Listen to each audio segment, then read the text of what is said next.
When a man grows old, his balls grow cold and the tip of his knob turns blue, looking back on life amidst struggle and strife, he could tell you a tale or two. So buy me a drink and I will think, and a tale to you I'll tell. Of Red-Eyed Mick and his muscular prick and a whore named Eskimo Nell.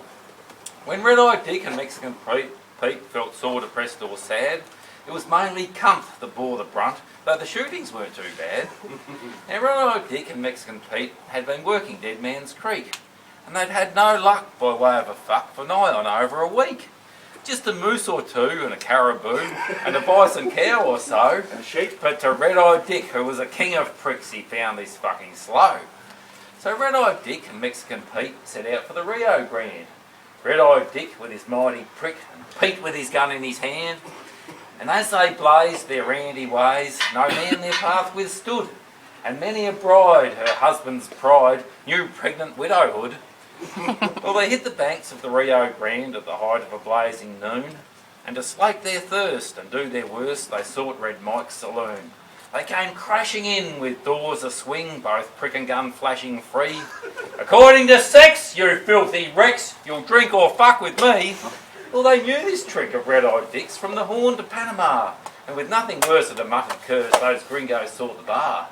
And the girls knew too his playful ways from down on the Rio Grande, and 40 whores let down their drawers at Red-Eyed Dick's command. They saw the finger of Mexican Pete twitch on that pistol grip. They didn't wait, but at a fearful rate those whores began to strip, until 40 arseholes were bared to view, and likewise 40 cunts. Now, while Red-Eyed Dick was breathing quick with lecherous snorts and grunts, until 40 arseholes were bared to view, and likewise 40 cunts. Now, 40 arseholes and 40 cunts, you'll see if you can use your wits. And if you're quick at arithmetic, that's likewise 4 tits. Now, 4 tits is a gladsome sight to a man with a mighty stand, and it may be rare on New York Square, but it's not on the Rio Grande. Now, Red-Eyed Dick, he'd had a few on the last preceding night, and this he'd done in the spirit of fun, just to whet his appetite. His mighty knob was in fighting trim as he backed and took a run, and landed square in the nearest quim and scored a hole in one. He brought her to the sandy floor, he fairly fucked her fine. And although she grinned, it put the wind up the other 39. When Red-Eyed Dick performs this trick, one can do naught but stare. With speed and strength, on top of length, he fairly singes hair. Now Red-Eyed Dick, he fucks him quick, he cast the first aside, and made a dart at the second tart when the swing doors opened wide. And then entered into that hall of sin, into that harlot's hell, a lusty maid who was unafraid, and her name was Eskimo Nell. Now Red-Eyed Dick, he'd got his prick well into number 2, when Eskimo Nell let out a yell and loudly voiced, "Hey you!" A startled flick of that muscular prick and the girl flew over his head. He whirled about with snarling shout, both face and tall deep red. But Eskimo Nell, she took it well, she looked in between the eyes, she gazed with scorn at the steamy horn as it rose from his hairy thighs. She blew a puff of cigarette smoke over that flaming knob, and so dead beat was Mexican Pete, he failed to do his job. It was Eskimo Nell who broke the spell in accents clear and cool. "You cunt-struck wimp of a Yankee pimp, you call that thing a tool? If there's none in this town that can make that go down," she sneered at the quivering whores. "Here's a little cunt that'll do the stunt, and it's Eskimo Nell's for yours." She shed her garments one by one with an air of conscious pride, until there she stood in her womanhood, and they saw the great divide.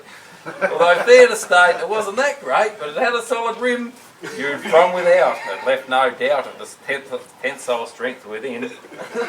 She spread herself on a tabletop, where someone had left a glass, a twitch of her tits of her muscular cheeks, and the glass flew to bits between the muscular cheeks of her ass. She rose her knees with supple ease and spread them far apart, and with a smiling nod to the randy sod, she gave him the cue to start. But Red-Eyed Dick knew a trick or two, and so he took his time. A tart like this was coital bliss, and so he played a pantomime. He pumped his foreskin up and down and made his balls inflate, until they looked like a couple of granite knobs on top of a garden gate. He whipped his arsehole in and out as his balls increased in size. His mighty prick grew twice as thick and nearly reached his eyes. He smothered it with alcohol to make it steaming hot, and to finish the job, he peppered his knob with a cayenne pepper pot.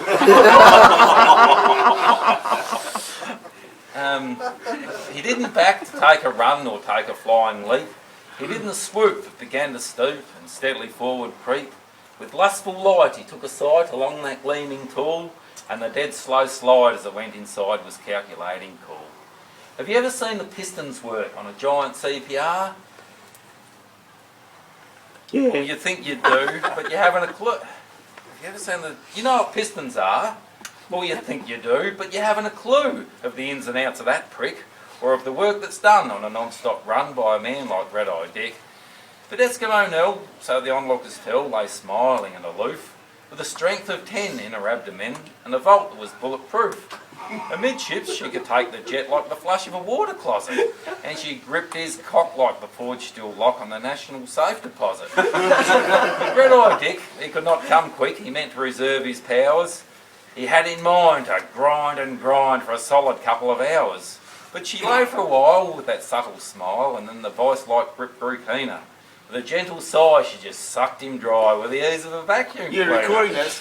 She performed this feat in a way so neat that it set a great defiance against the basic laws that govern the course of normal sexual science.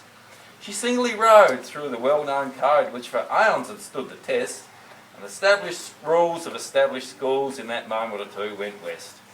And so, my friends, we approach the end of this copulative epic. The effect of this on Dick and his prick was like an anaesthetic. He slid to the floor and he knew no more, his passions past and spent. He didn't shout as he tore come out, although it must have stripped a thread. Mexican Pete sprang to his feet to avenge his pals affront. His long nose caught with a savage jolt, he rammed right up her cunt. He rammed it hard to the trigger garden, fired it 3 times 3.